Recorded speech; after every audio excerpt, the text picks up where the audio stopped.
Alors, il y a eu des demandes d'un temps de questions-réponses et on m'a demandé aussi de faire un enseignement sur la tenue du souverain sacrificateur ou du sacrificateur. Donc, ce que je vous propose, c'est qu'on commence par un temps de questions-réponses. Comme ça, vous pourrez poser vos questions. Et puis ensuite, on débutera, on commencera l'enseignement. Je verrai si je peux le finir. Bon, il n'y a pas de raison, on verra. Sur le souverain sacrificateur. Ça vous va comme ça? Oui, ça va. Ok. Alors, je vais déjà commencer par une question que l'on m'a posée sur Telegram. C'était quoi déjà?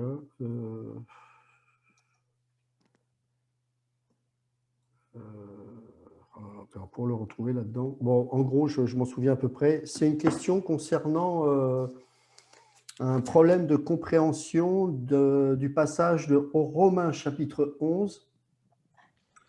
Je crois que c'est à partir du verset 23. Ouais, c'est ça, 23. Eux de même, s'ils ne persistent pas dans l'incrédulité, ils seront greffés de nouveau. Si toi, tu as été coupé de l'olivier sauvage, selon sa nature, et greffé contrairement à ta nature sur l'olivier franc, à plus forte raison, eux seront-ils greffés selon leur nature sur leur propre olivier. Car je ne veux pas, frères, que vous ignoriez ce mystère, afin que vous ne vous regardiez point comme sages. Une partie d'Israël est tombée dans l'endurcissement jusqu'à ce que la totalité des païens soit entrée. Et ainsi, tout Israël sera sauvé, selon qu'il est écrit, le libérateur viendra de Sion et il détournera de Jacob les impiétés. Et ce sera mon alliance avec eux lorsque j'ôterai leurs péchés. En ce qui concerne l'Évangile, ils sont ennemis à cause de vous, mais en ce qui concerne l'élection, ils sont aimés à cause de leur Père.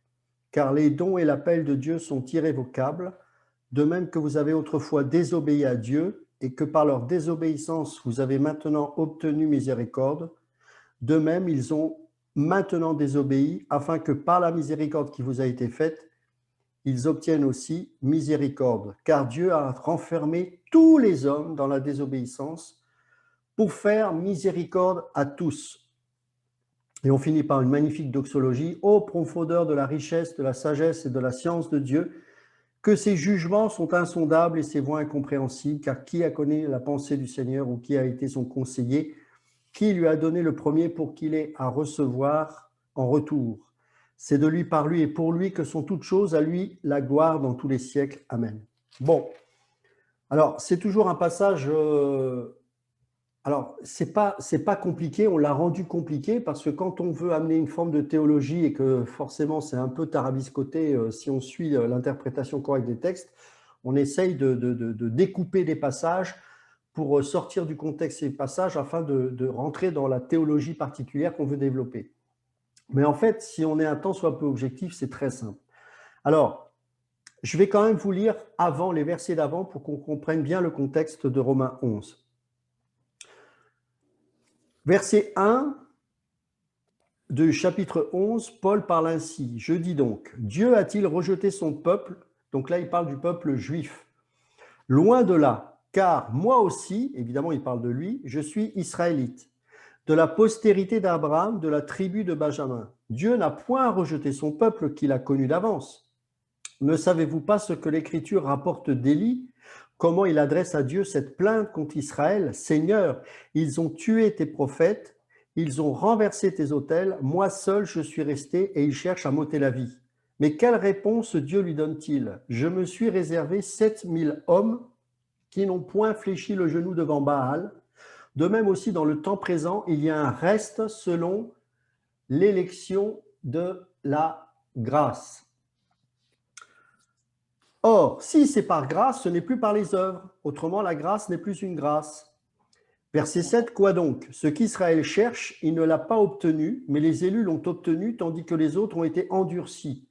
Selon qu'il est écrit, Dieu leur a donné un esprit d'assoupissement, des yeux pour ne point voir et des oreilles pour ne point entendre jusqu'à ce jour. Et David dit que leur table soit pour eux un piège, un filet, une occasion de chute et une rétribution, que leurs yeux soient obscurcis pour ne point voir et tient leur dos continuellement courbé. Je dis donc, Est-ce pour tomber qu'ils ont bronché? Loin de là, mais par leur chute, le salut est devenu accessible aux païens, afin qu'ils soient excités à la jalousie. Or, si leur chute a été la richesse du monde et leur amoindrissement la richesse des païens, combien plus en sera-t-il ainsi quand ils se convertiront tous?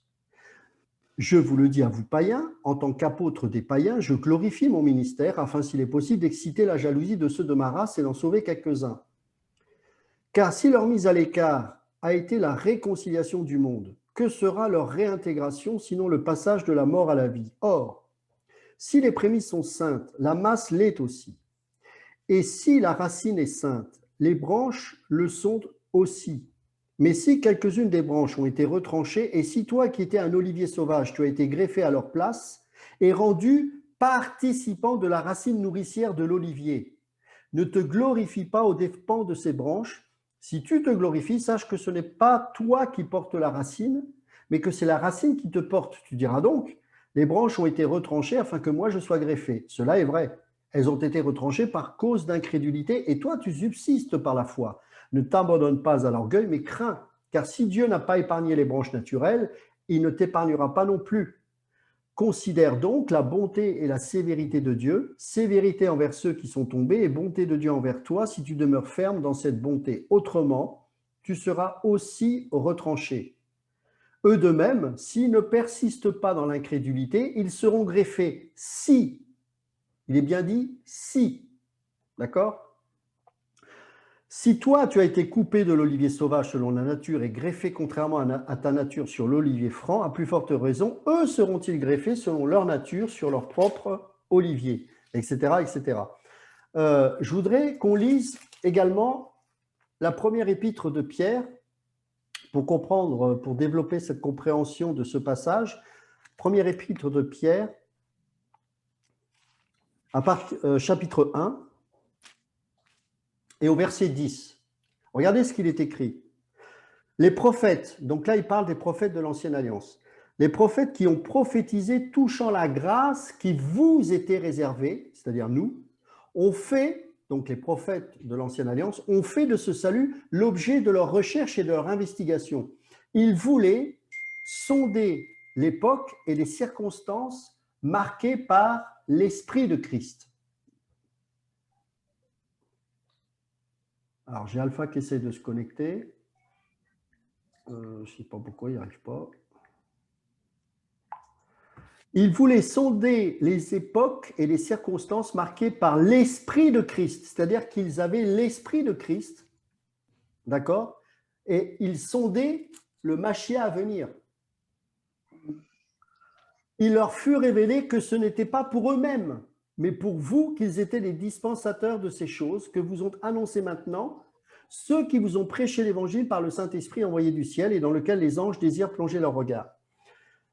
Lisez avec moi également un passage, et après on va développer tout ça, dans l'Épître aux Galates, au chapitre 6.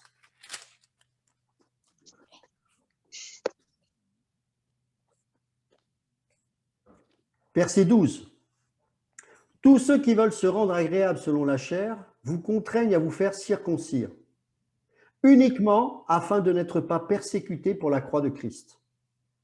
Car les circoncis eux-mêmes n'observent point la loi, mais ils veulent que vous soyez circoncis pour se glorifier dans votre chair.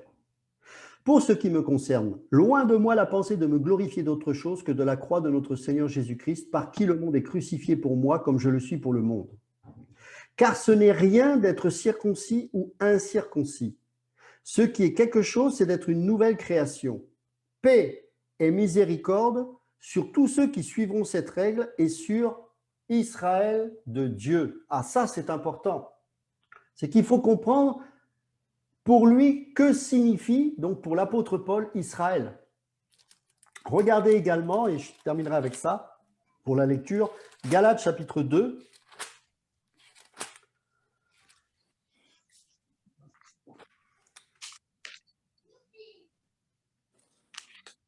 On va lire à partir du verset 1. 14 ans après, je montai de nouveau à Jérusalem avec Barnabas, ayant aussi pris Tite avec moi, et ce fut d'après une révélation que j'y montai. Je leur exposai l'évangile que je prêche parmi les païens. Je l'exposai en particulier à ceux qui sont les plus considérés afin de ne pas courir ou avoir couru en vain. Mais Tite, qui était avec moi et qui était grec, ne fut même pas contraint de se faire circoncire. Et cela à cause des faux frères qui s'étaient secrètement introduits et glissés parmi nous pour épier la liberté que nous avons en Jésus-Christ avec l'intention de nous asservir. Regardez l'attitude de Paul au verset 5. Nous ne leur cédâmes pas un instant et nous résistâmes à leurs exigences, afin que la vérité de l'Évangile soit maintenue parmi vous. Ceux qui sont les plus considérés, quels qu'ils aient été jadis, cela ne m'importe pas. Dieu ne fait point de favoritisme. Ceux qui sont les plus considérés ne m'imposèrent rien. Au contraire, etc., etc. Donc, en fait, Paul est le seul apôtre qui a eu la pleine, entière révélation du véritable Israël. Sous l'Ancienne Alliance, tout n'était que ombre et image. Les sacrifices, on l'a suffisamment enseigné, nous font penser, bien sûr, au sacrifice de Christ. Et le peuple juif, de génération en génération, était préparé, voire conditionné, en faisant ces sacrifices pour chaque péché, pour le jour aussi du Yom Kippour, etc., de comprendre qu'il fallait sortir un jour de cette situation et que les prophètes, avec l'esprit de Christ qu'ils avaient, étaient là pour sonder les Écritures afin de savoir quand est-ce que ces sacrifices, enfin, cesseront au profit du véritable Mashiach, qui, pour les véritables prophètes, savait qu'il ne devait pas venir comme un roi sur cette terre, mais comme un agneau immolé. C'est la raison pour laquelle, lorsque Jean le Baptiste, qui était le dernier prophète de l'Ancienne Alliance, et c'est à lui qu'a été accordé de voir de son vivant l'agneau de Dieu. Et c'est pour ça qu'il dira, voici l'agneau de Dieu, celui qui ôte les péchés du monde. Beaucoup de judaïsants essayent de sortir du contexte certains passages de Romains 1 pour dire qu'il y a l'olivier franc qui est Israël et l'olivier, les branches que nous sommes issues de l'olivier sauvage, et qu'il y a eu une greffe qui a été faite, mais l'olivier franc, c'est Israël. C'est vrai et c'est faux. De quel Israël parlons-nous? Qu'est-ce qui fait qu'aujourd'hui, il n'y a plus qu'un seul arbre composé de branches qui ont pour origine l'olivier franc qui est Israël, l'Israël qu'on connaît, évidemment, et composé également de branches qui ont été greffées et qui viennent d'un arbre d'une autre nature. Je parle d'un point de vue terrestre. C'est cet Israël-là que Paul a saisi en esprit, dont il fait mention dans Galates chapitre 6, en bénissant l'Israël de Dieu qu'est l'Église. Donc l'olivier dans son ensemble, qu'il soit franc, ou, enfin d'ailleurs il n'y en a plus qu'un, c'est-à-dire l'Israël, il est composé de juifs qui ont compris et reçu le Mashiach, qui ont cru en lui, et nous. Et ça forme un tout qu'est l'Israël de Dieu. Et ce n'est pas pour rien que Paul a été combattu et que même les apôtres tels que Jacques ont eu du mal à comprendre la portée de ce message qui a été révolutionnaire. Et je vous rappelle que les plus grands persécuteurs pendant un temps des chrétiens, ça a été les Juifs.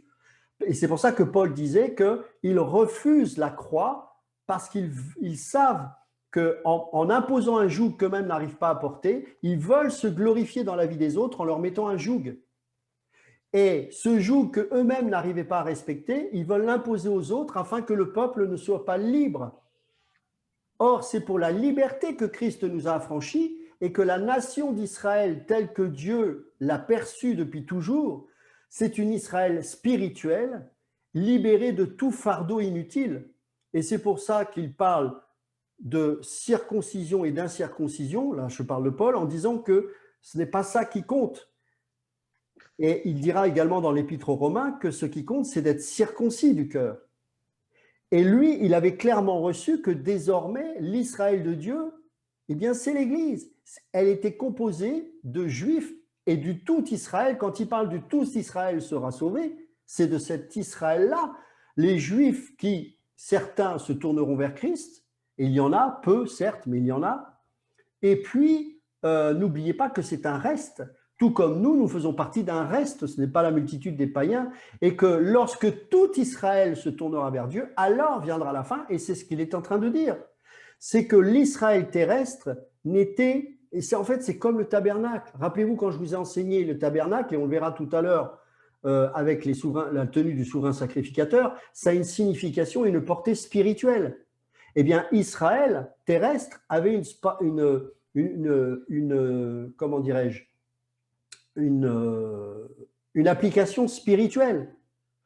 Le temple qui était dans la ville également. Et vous voyez d'ailleurs que dans le livre de l'Apocalypse, il est descendu comme une épouse. Cette Jérusalem est descendue comme une épouse. Et donc cette Jérusalem céleste, c'est la Jérusalem spirituelle.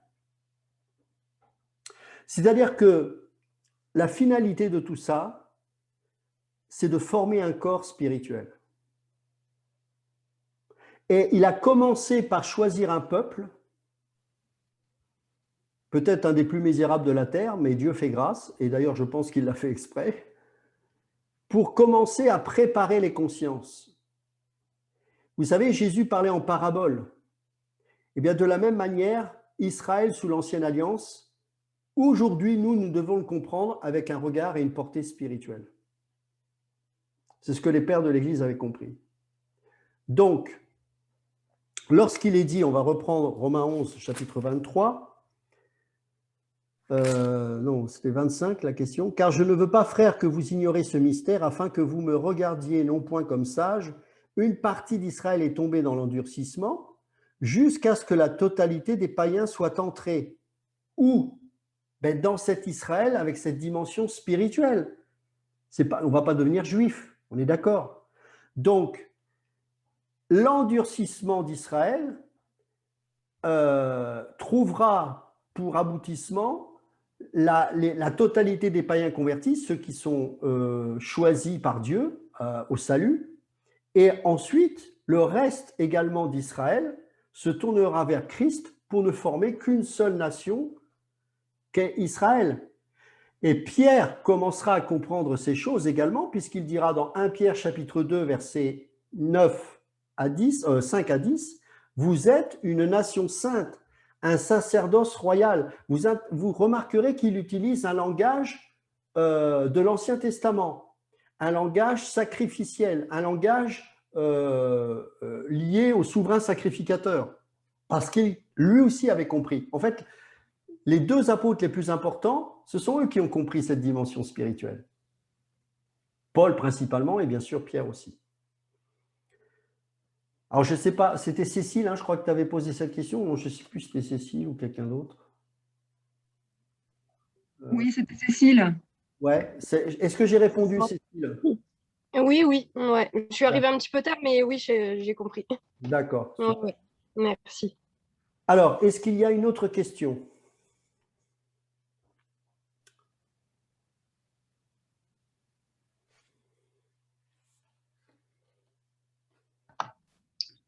Lorsque tu as lu Galates 6, il y a un verset qui a attiré mon attention quand Paul y dit, au verset 14, je pense, « Le monde est crucifié pour moi comme je le suis pour le monde. » Donc, ce mot-là est utilisé à plusieurs sens dans la parole de Dieu. Donc, des fois, je suis un peu confuse parce que nous vivons dans le monde, comme dit la parole, mais nous ne faisons pas partie du monde. Mais le Seigneur Jésus, je pense dans Matthieu 5, il dit, vous êtes la lumière du monde, vous êtes le sel de la terre. Est-ce que tu pourrais m'expliquer un petit peu ce passage dans Matthieu 5? Okay. Notre apport positif, en fait, dans ce monde qui a une connotation, en fait, négative, en fait, parce qu'on ne doit pas s'attacher au monde, on ne doit pas... Bon, je comprends le monde comme système, mais c'est un thème qui a tellement plusieurs sens. Dieu a aimé le monde, donc c'est tellement repris dans la parole de Dieu. Et en fait, ce que j'aimerais savoir, c'est nous, en tant qu'enfants de Dieu, on a alors un apport positif, en fait, dans ce monde, parce que nous sommes la lumière du monde. Donc, comment, en fait, interagir avec le monde en tant que disciple de Christ? Alors, c'est une bonne question. Si tu veux, il n'y a qu'une seule interprétation de cela, Mais le problème, c'est que, alors, je ne sais pas dans quel milieu tu t'es converti, mais je sais que c'est un des travers du milieu, notamment pentecôtiste, c'est qu'en fait, l'évangile n'a jamais été terrestre. La parole de Dieu n'est pas là pour qu'on soit heureux sur cette terre. Je suis désolé de le dire, elle n'a jamais été faite pour ça. La parole de Dieu n'a jamais été faite pour qu'on soit heureux sur cette terre. On peut l'être et on ne va pas refuser le bonheur sur cette terre. Dieu veut nous faire du bien, je ne dis pas le contraire. Mais le problème, c'est qu'on n'a jamais enseigné sur ce qu'était le bien aux yeux de Dieu. Les véritables prophètes sous l'Ancienne Alliance, eux aussi ont été martyrs. Et l'épître de l'auteur de l'épître aux Hébreux au chapitre 11, il cite tous les héros de la foi qui ont été sciés, décapités, torturés et tués. Ce n'est pas l'apanage des chrétiens de la Nouvelle Alliance. Le problème, c'est que pendant des années, on nous a enseigné un évangile miam-miam. Tu connais cet évangile-là? C'est que la parole de Dieu, elle a été faite pendant très longtemps pour dire « crois et tu seras non pas sauvé, mais heureux ». Crois et tu auras de la prospérité. Crois, tu auras de l'argent. Et puis tu es en train de découvrir que depuis que tu es chrétien, tu es la poubelle du monde. Je sais que c'est dur ce que je vais dire, mais c'est la vérité, mes amis. Moi, depuis que je suis converti, je n'ai pas eu de promotion, alors qu'à 25 ans, j'étais directeur des ventes. J'ai jamais eu autant de combats de ma vie depuis que je suis converti. Je me demande même si les chrétiens sont capables de gentillesse. Et pourtant, je sais que je suis un enfant de Dieu. Et pourtant, je sais même que certains qui me combattent sont parfois de véritables enfants de Dieu. Et même les gens du monde qui m'aimaient me détestent. Et je me dis, mais à quoi sert l'évangile dans tout ça? Mais l'évangile sert qu'à une chose, à glorifier Dieu. Une seule chose, c'est que Dieu soit glorifié. C'est dans ce sens-là que Paul dit, je suis crucifié pour le monde et le monde est crucifié pour moi. Le monde n'a plus aucun intérêt pour moi. Est-ce que ça veut dire que je ne travaille plus? Est-ce que ça veut dire que, tu sais, les païens qui respectent les choses que la Bible enseigne dans sa sagesse, ils sont au bénéfice de ça. Si tu travailles, tu reçois un salaire. Si tu es zélé envers ton patron, il y a des chances que tu aies une promotion. Ça, ce sont des principes de vie. Et il n'y a pas besoin d'être chrétien pour être béni. Si tu respectes ces choses-là, Dieu, dans sa souveraineté, a établi un ordre qui fait que, païen comme non-païen, tu seras béni en appliquant certaines règles de vie. Mais le christianisme, et c'est là où on nous a trompés, c'est pas ça, mes amis. C'est spirituel. Et ça revient à la réponse que j'ai accordée tout à l'heure par rapport à l'Israël. C'est que nous sommes des êtres spirituels. Et que nous sommes des porteurs de la gloire de Dieu et que nous sommes des annonciateurs du royaume de Dieu. Il est quoi ce royaume de Dieu? La parole nous dit que ça ne consiste pas dans le manger et le boire, mais dans la justice et la paix de Dieu. Le royaume de Dieu est au milieu de nous. Parce que des êtres faits de chair et de sang vivent de manière spirituelle dans un monde qui n'a cesse de s'attacher à la poussière et à la terre. C'est ça qui est extraordinaire. Et le problème, c'est qu'on a eu des gens qui nous ont menti pendant des dizaines d'années et qui ont prêché une parole qui dit crois et tu seras guéri, crois et tu seras béni, crois et tu seras ceci. Mais la foi, ce n'est pas une méthode couée. La foi, c'est je m'appuie sur la doctrine. Qu'est-ce que Dieu me promet? Des persécutions, des maisons, des frères, des sœurs, des pères et des mères. Mais dans toutes ces situations, je vivrai dans le surnaturel. C'est-à-dire que parce que je suis un élu de Dieu et que la foi n'est pas déterminée par ma capacité, mais par ce que Dieu a déposé en moi, cette foi-là, elle m'a été donnée. Je ne l'ai pas fabriquée de moi-même. Eh bien, me fait tenir dans les choses du quotidien, ce qui fait que dans les difficultés, je vais pouvoir continuer d'aimer, malgré la haine. Dans la douleur, dans mes interrogations, je vais continuer d'espérer en Dieu. Et qu'est-ce qui fait que ça va toucher les païens? C'est de voir quelqu'un qui, malgré les situations difficiles, continue de louer Dieu. Aujourd'hui, si tu es riche, en quoi Bill Gates va se convertir? Bon, de toute façon, il ne se convertira pas, mais ce que je veux dire, c'est que supposons qu'il soit touché par le Seigneur. Il ne va pas être touché par ta richesse, il est 10 fois plus riche que toi.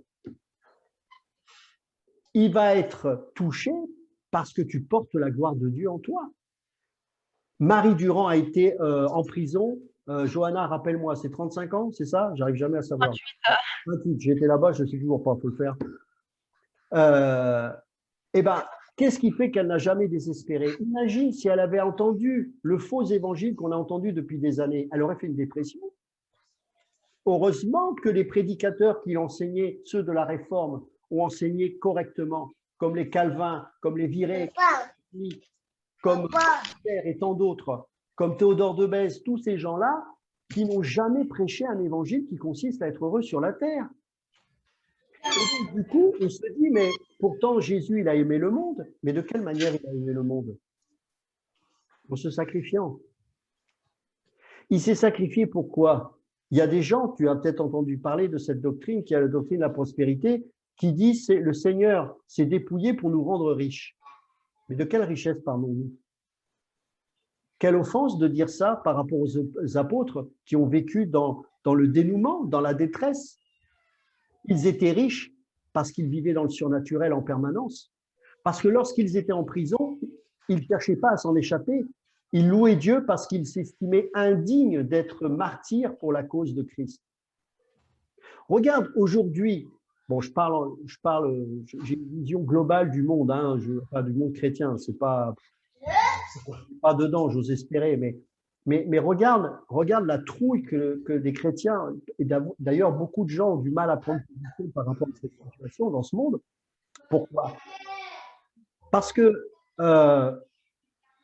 l'Occident vient d'Édom, les fils d'Ésaü. Quand Ésaü il a vendu son droit d'aînesse pour manger son plat de lentilles, qu'est-ce qu'il a dit? Donne-moi de ce roux-là, donne-moi de ce plat. Tu sais ce que ça veut dire en hébreu? Gave-moi. C'est-à-dire que l'Occident est né sur cette philosophie, le loisir et le plaisir. Gave-moi. Et aujourd'hui, l'Occident est tenu par un système antéchrist parce que justement, il a peur de manquer et de ne plus être gavé. Tu comprends?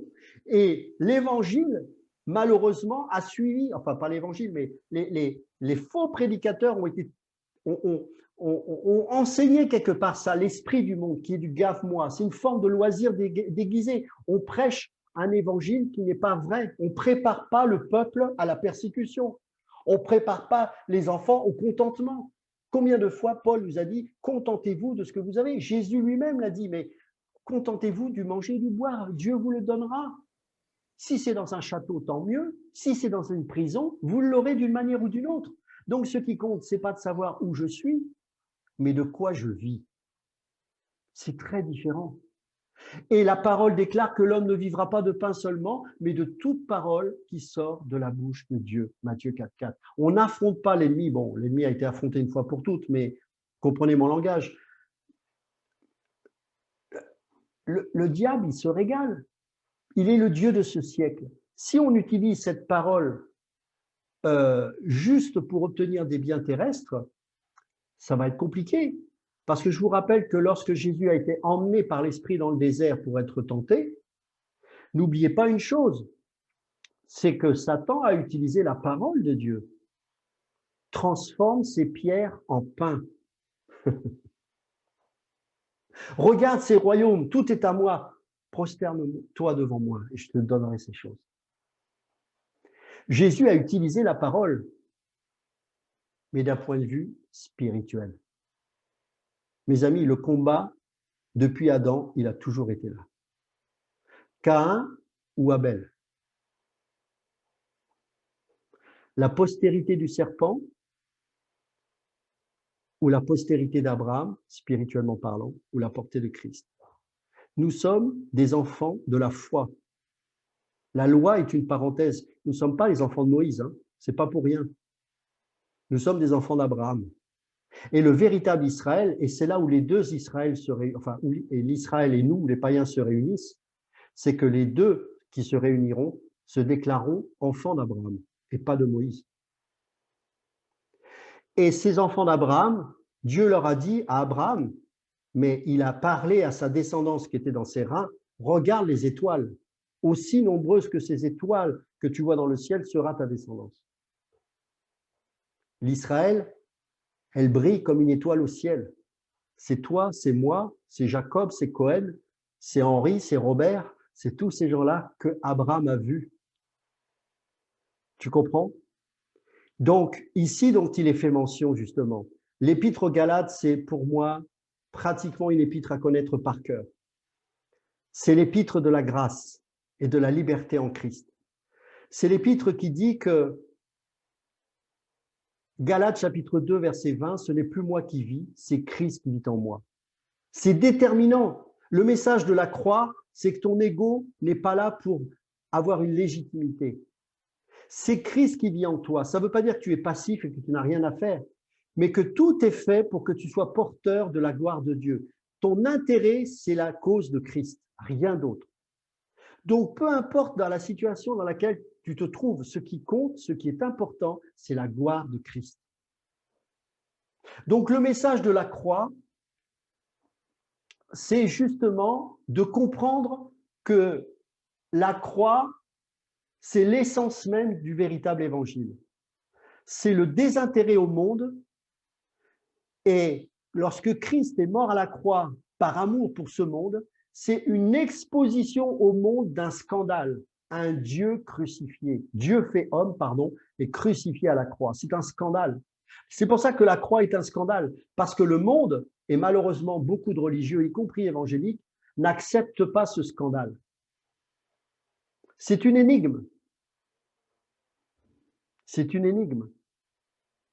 Et donc la croix, c'est bien sûr la morale. Alors, c'est la croix par rapport au salut, on est d'accord. Pour soi-même, c'est bien sûr, ce n'est plus moi qui vis, dira Paul encore dans Galates, c'est Christ qui vit en moi. Donc ça, je vous l'ai déjà expliqué à plusieurs reprises. C'est-à-dire que c'est lui qui compte, c'est son intérêt, il n'y a rien de mystique là-dedans. Hein. C'est pas, oh, je fais un mantra, puis j'attends que Dieu décide à ma place. Non, non, c'est j'ai la parole de Dieu, qu'est-ce que Dieu dit sur ma vie? Qu'est-ce qu'il pense de cette situation?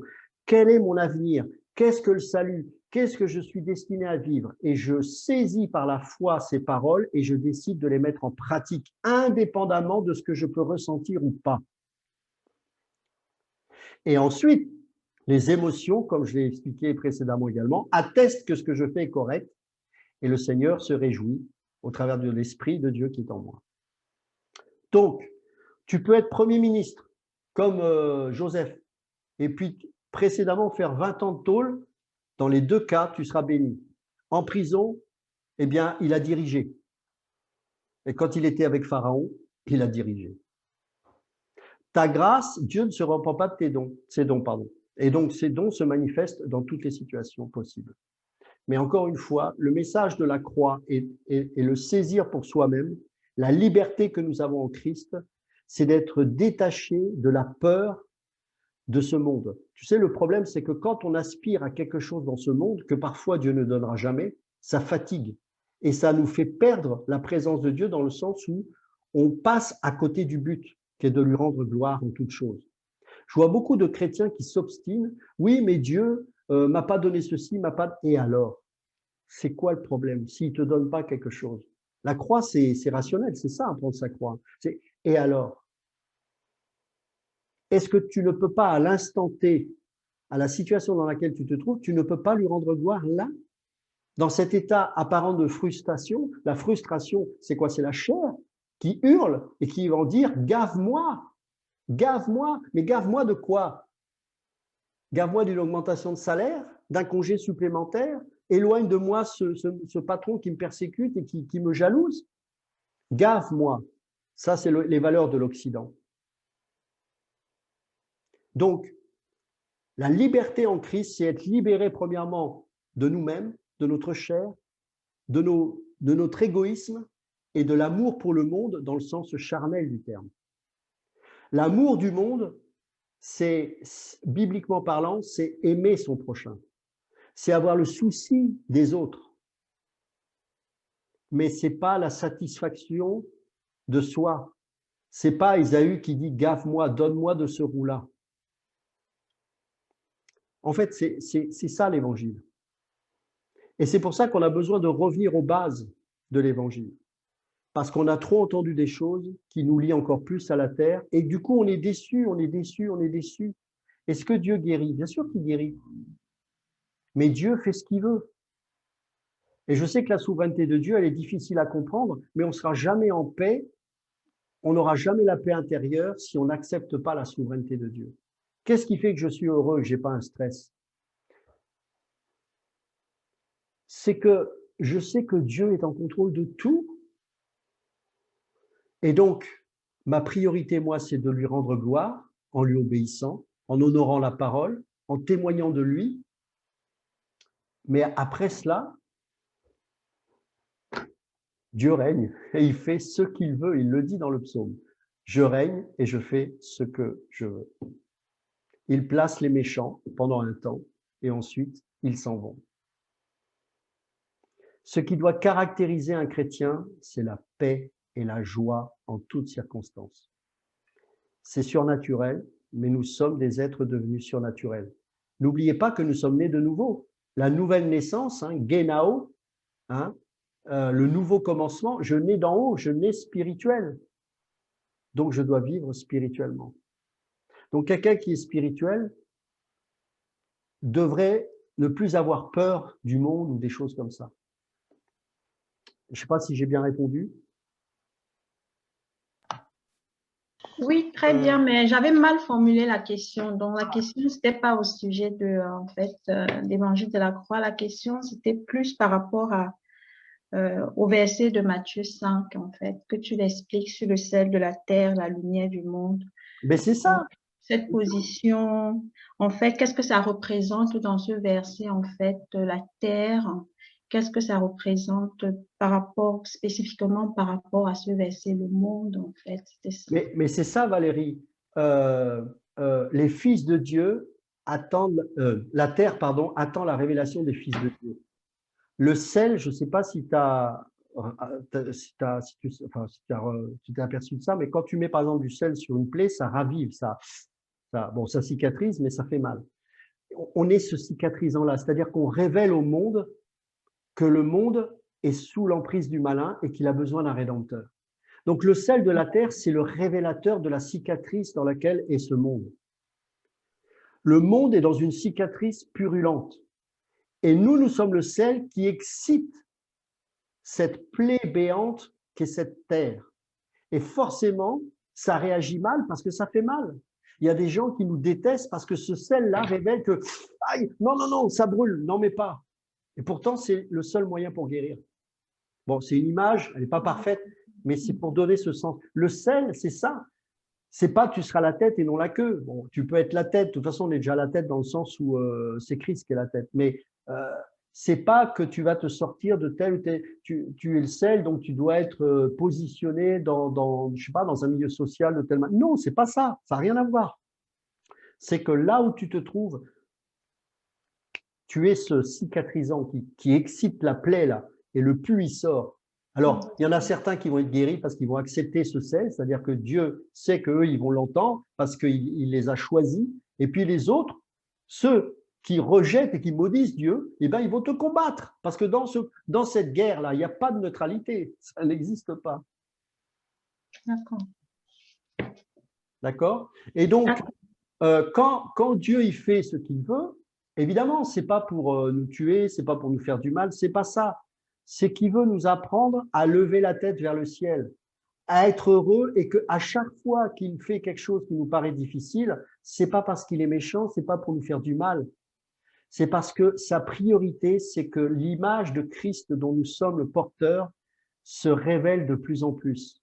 Or, la mise à l'épreuve de ta foi produit tous ces fruits-là pour que Christ, au fur et à mesure, se manifeste. Et moi, je crois aux vertus des épreuves, parce que les épreuves, c'est ce qui fait que l'or, quand tu extrais de l'or, pour en faire un bijou, il faut le fondre avec le feu.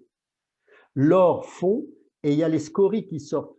Tout ce qui ne fait pas partie de l'or, les petits cailloux, des petites choses. Et c'est par le feu que ces scories-là ressortent. Et à ce moment-là, on va pouvoir sortir ces scories et ensuite l'or va devenir un bijou totalement pur parce que l'or sera débarrassé de toutes ces impuretés. Le feu provoque ça en nous, fait sortir toutes les mauvaises choses et ce qui fait qu'on brille de Christ de plus en plus. Donc le Seigneur ne prend pas plaisir, il n'est pas là pour ton malheur, il n'est pas là pour… C'est pas ça. c'est qu'il veut faire un travail dans ta vie pour que Christ soit de plus en plus présent, enfin, il l'est, mais réel. Tu vois ce que je veux dire?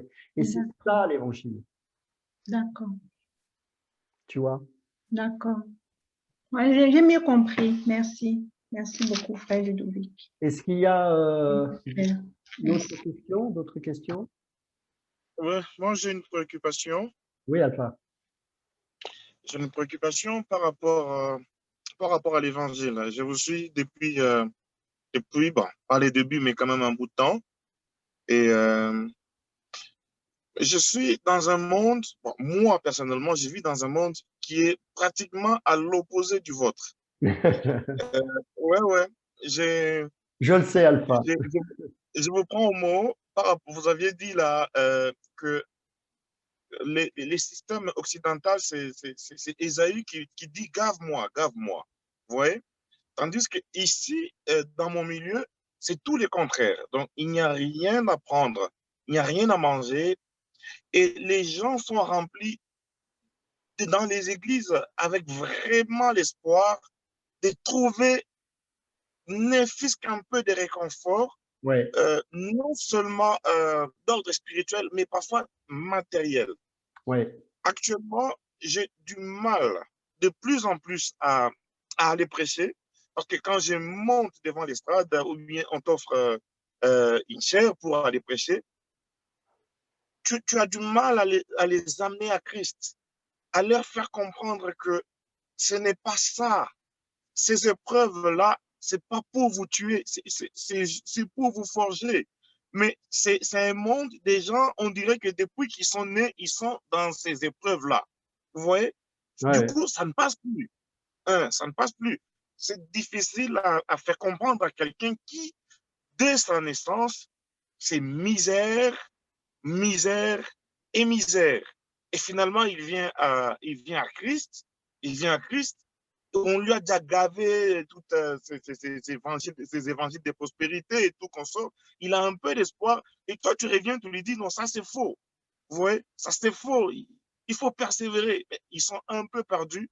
Et par moments, sincèrement, personnellement, je, je me retire un tout petit peu. Dernièrement, on m'a fait presque toute une semaine de séminaires. Au début, bon, j'ai prêché sur la grâce. Au début, mais à la fin, je suis resté avec trop peu de gens ils n'ont pas eu ce qu'ils voulaient entendre. Mais je suis resté dans la logique, dans l'enseignement correct, l'évangile de la croix. On n'est pas là pour se faire des cadeaux sur cette terre. Nous avons une vision. Et cette vision, c'est les voir, lui, tel qu'il est. Et ça passe par autre chose, pas par rapport au titre, pas par rapport au poste. Tout ce que vous venez d'enseigner là, vous voyez, tout ce que vous venez d'expliquer dans les moindres détails. Mais maintenant, dans mon décor, ça passe pas, c'est vraiment difficile. Alors, je fais plus que te comprendre parce que je connais très très bien le milieu dans lequel tu te trouves, le milieu évangélique, j'entends. Et il m'arrive Oui, d'être invité dans des églises comme ça, et je sais que oui. si par exemple je dis ça, on va me lancer des cailloux et c'est fini, quoi. Donc j'essaie d'y aller avec tact parce qu'il faut aussi prendre conscience de l'arrière-plan de chacun. Justement. Mais je suis complètement d'accord. En fait, je vais te donner un exemple que j'ai. Enfin, c'est une personne que j'ai vraiment bien connue. C'est une personne qui avait un fardeau pour partir pour l'Afrique, pour la mission en Afrique, et il est parti au Togo. Oui. Et c'est un blanc, je précise parce que c'est important. C'est un blanc, il est parti par la foi, sans soutien financier, hein, avec sa femme et ses enfants. Et il a eu le tort de partir, le tort, sous-entendu, enfin entre guillemets, parce que c'était bien ce qu'il a fait. Oui. Il a eu le tort d'habiter parmi les pauvres. Or, la plupart des gens qui l'ont vu, ils ont dit, mais ça ne peut pas être un homme de Dieu parce que tous les missionnaires qui viennent chez nous, ils viennent dans les quartiers riches. Oui, oui. Donc le gars, pendant 2 ans, il a ramé. Sauf que, et c'est pour ça aussi que je veux former, c'est que vous, et toi Alpha particulièrement, et j'espère d'autres, vous ne devez pas vous décourager en Afrique, mais justement vous devez tenir ferme. Paul, il a fini seul. Mais après sa mort, regarde, nous sommes les enfants de Paul. Et il faut des prédicateurs comme ça en Afrique qui vont persévérer. Et je vais te dire comment ça s'est terminé avec cet homme-là. Il a continué à persévérer. Les gens ont été gagnés par l'amour au bout d'un certain temps, parce qu'ils ont vu que tous ces grands prédicateurs ne venaient jamais les voir. Mais lui, il était toujours avec eux. Il a commencé avec une toute petite église. Aujourd'hui, il y a des centaines d'églises au Togo. L'église principale, elle a plus de 1000 membres. Il a créé une école chrétienne, gratuite, pour tous les enfants. Il a créé un institut biblique. Il a formé des pasteurs qui sont partis dans tout le pays et au-delà du Togo. Ça a mis 15 ans. Mais quand on prêche ce message de la véritable croix, le plus beau dans tout ça, c'est que ça laisse une trace sur cette terre. Pourquoi? Tu commences à éduquer les enfants. Tu commences à enseigner les valeurs du travail. Tu commences à dire au pasteur, vous êtes appelé de Dieu, vous partez sans soutien financier et vous marchez par la foi.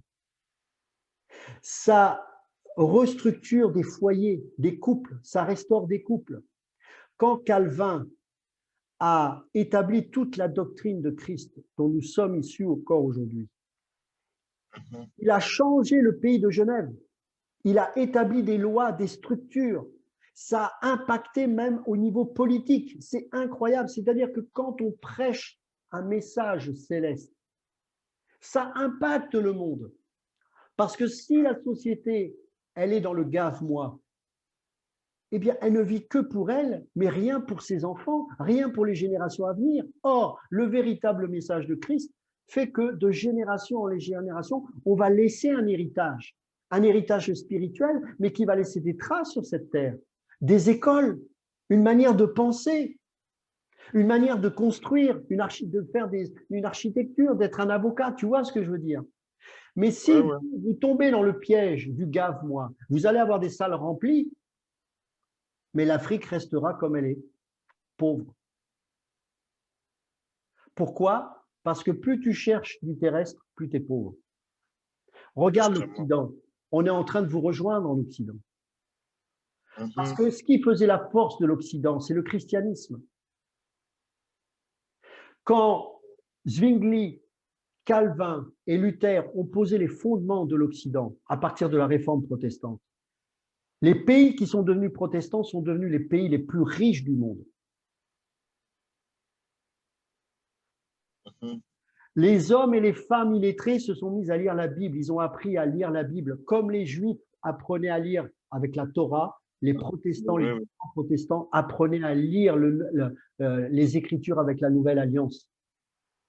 Ça a changé. Regarde l'Allemagne, elle est au bénéfice de ça. Nous, on était restés catholiques avec cette interdiction à l'époque, parce que les catholiques étaient comme ça à l'époque, d'interdire la Bible, etc. Et regarde ce que c'est devenu. Alors aujourd'hui, ça a changé grâce à Dieu, et je pense que la réforme a joué là-dessus, mais reconnaissons que l'Occident n'est plus spirituel, alors peut-être mystique, peut-être New Age, mais ça c'est autre chose, c'est encore l'ego, hein. C'est encore l'ego, c'est je veux me sentir bien dans ma peau. Ou alors un évangile de miracle, c'est encore l'ego. Mais l'évangile qui aujourd'hui consiste à mettre toutes ces valeurs-là dans la société a disparu en Occident. Et c'est la raison pour laquelle l'Occident est en train de périr. Donc la priorité, c'est de revenir à la base de la réforme et de former des hommes à la prédication. Et pour que vous, Africains, et j'espère Asiatiques ou autres plus tard, parce que je vois les mêmes travers au Pakistan et en Inde, vous avez plein de zozos qui débarquent avec l'évangile de la prospérité. Et ça fait des malheureux. Et c'est triste parce qu'il y en a qui sont sincères dans leur approche avec le Seigneur. Et au mieux que tu commences avec 5-6 personnes autour de toi, investis. Moi, j'ai pris 4 personnes quand j'ai démarré, quand je suis sorti du système religieux. Même la nuit, ils pouvaient m'appeler. C'était pas facile parce qu'ils avaient des caractères difficiles. Mais ils avaient une qualité, c'est qu'ils étaient prêts à accepter les réprimandes et à se remettre en question. Et aujourd'hui, ces gens-là, ils sont en mission et ils avancent. Investis auprès de quelques hommes, comme Jésus a fait avec ses 12 disciples. La foule, on a vu ce que ça a donné. La même qui disait Hosanna a dit crucifie-le. C'est la même, oui. Et les mêmes si tu prêches l'évangile, tu nazis que j'aime bien, au demeurant, ce n'est pas le souci, mais sur toutes ces milliers de personnes qui le suivent, s'il lui arrive une galère, ce sera peut-être les mêmes qui vont dire crucifie-le. Si tu t'attaches à quelques hommes, comme Paul le conseillait à Timothée, exhorte, reprend, censure, forme, prend du temps, et de ces quatre-là, tu leur donnes le meilleur. Et ces quatre-là vont à leur tour reproduire ces fruits-là. Mais reste dans la saine doctrine. La Bible n'a jamais dit que la multitude sera sauvée. C'est toujours un reste. Donc, il est normal. Là, tu serais populaire. Bon, il peut y avoir des hommes de Dieu populaires. Attention, il ne faut pas non plus tomber dans l'extrême. Mais ce que je veux dire, c'est que c'est normal ce que tu vis. En fait, je vis ça depuis un petit moment parce que j'essaye. Là, on m'invite, j'accepte. Mais je me sens toujours un peu extraterrestre parce que je suis un peu décalé. Mais je dois prendre Justement, conscience que l'évangile, malheureusement, je me sens vraiment décalé, effectivement. c'est ça. Mais en même temps, dedans, il peut y avoir des gens qui peuvent être sensibles au message. Tu vois, on n'est pas là pour être des provocateurs, parce qu'on doit aussi être respecté des gens, mais on ne doit pas non plus faire des compromis. Et je t'assure, il y en a qui ont besoin d'entendre cet évangile parce qu'il libère, de ces stress qu'on se met en permanence. On veut être ceci. C'est quoi la différence avec le monde? On cherche à être beau, on cherche à être en super forme, on cherche à être des leaders, on se met les mêmes stress que les gens du monde. Mais où est la paix de Dieu là-dedans, qui surpasse toute connaissance? C'est pas ça l'évangile. L'évangile, c'est je me contente de tout ce que Dieu me propose. Je suis mieux vêtu que les roseaux. Dieu est capable, comme il l'a fait avec Élie, de me donner à manger par un oiseau. Qu'est-ce que tu veux? Alors, est-ce que pour autant je ne m'investis pas? Crois-moi que si. Mes enfants font des hautes études parce que j'ai pas envie qu'elles tournent dans la médiocrité et je fais tout mon nécessaire. L'équilibre, il est là, mais mon salut n'en dépend pas et ma paix n'en dépend pas. Tu vois? Et donc, c'est ça. Il faut que vous, je sais que c'est difficile, mais restez dans la saine doctrine. Amen. Tu vois? Le problème aussi, c'est que quand les Américains sont venus en Afrique, ils ont amené effectivement cet évangile de la prospérité et c'est pas bien ce qu'ils ont fait. Parce qu'ils ont donné une fausse espérance à des gens qui pensaient que par la prière et par le jeûne, ils pouvaient enfin se sortir de leur situation, alors qu'il faut plus que faire des études et travailler. Voilà. Donc, justement. C'est à vous, justement, de prêcher le vrai évangile. Et que si tu désobéis à Dieu, tu peux gêner pendant 40 heures, ta situation ne changera pas. Il y a des règles de vie que même les païens doivent respecter. Tu dois travailler à la sueur de ton front. Tout travail mérite salaire, mais tout salaire mérite travail. Donc, Paul avait toute légitimité de vivre de la prédication. C'est biblique, mais il ne l'a pas fait. Pour pas être une pierre d'achoppement. Et pour avoir un message libre. Tu vois? Mais je comprends très bien. Je comprends très, très bien. Ouais. Ça m'avait un peu refroidi dernièrement, alors j'ai refusé d'autres invitations et je me suis dit, bon, oui, sûrement, je dois me remettre à niveau et me former encore plus davantage. Si tu veux un conseil alpha, tant que tu ne changes Oui. pas le message, ne refuse pas une invitation. Ok. Parce qu'une personne peut être au bénéfice de du parfum que tu vas donner. Il y a des gens qui, moi, s'il n'y avait pas eu des personnes comme ça dans l'église où j'étais, ben, j'aurais jamais compris ces choses. Donc, tant qu'on ne te met pas dehors, est-ce que Paul, il avait envie d'aller dans les synagogues? Il savait très bien que ça allait être compliqué. Prêcher un message comme ça dans une synagogue, il faut être fou. Et pourtant, dans chaque ville où il allait, il commençait par la synagogue parce que les Juifs devaient premièrement entendre ce message, car il leur était premièrement destiné. Et il savait qu'il allait prendre des coups. Donc, tu es quelque part, j'exagère un peu, mais tu es dans une synagogue. Donc, prêche. Tant qu'on ne te lance pas des pierres et alors, en respectant les gens, évidemment, on ne peut pas faire n'importe quoi, mais reste dans le message de la réforme, tu prêches l'évangile, et puis voilà, et tant que tu as une porte qui s'ouvre, bah, fais comme Paul. Nous, tu sais, aujourd'hui, on est dans des synagogues. Hein. Justement. justement. Et vous n'avez aucune idée, hein, actuellement, c'est grave avec les réseaux sociaux, avec l'Internet, c'est vraiment grave. C'est très, très grave. Les choses qui sont prêchées à longueur de journée, vous faites la ronde dans les quartiers les dimanches, vous vous dites, mais qu'est-ce qui se passe? Hein? Ce n'est pas l'évangile. Il n'y a pas Dieu dans ça. Mais bon, malheureusement, c'est plein à craquer. Les gens acclament. Bon, waouh, c'est triste. C'est un des signes des temps de l'apostasie, hein. Ouais, Le chiffre de justement. l'homme, le chiffre de l'homme. Merci beaucoup. Merci, Ludo. Avec joie. Est-ce qu'il y a, Ouais. on a encore 5 minutes, est-ce qu'il y a une autre question?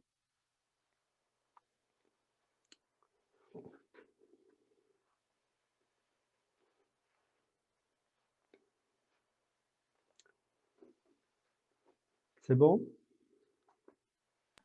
Je vais juste encourager le frère Alpha. Je connais des hommes de Dieu en Afrique qui prêchent cet évangile et eux-mêmes, ils sont, comme le frère Ludovic a dit, ils sont persévérants. Ça commence à venir tout doucement parce que en eux, ils sont convaincus. Ils ont tout délaissé. Ils étaient avant dans l'évangile de la prospérité, mais eux-mêmes, ils ont été saisis par la sainte doctrine. Eux-mêmes, ils ont mis leur propre vie en règle avant d'aller prêcher aux autres. Et on voit vraiment comment le Seigneur est en train de travailler, de toucher les cœurs.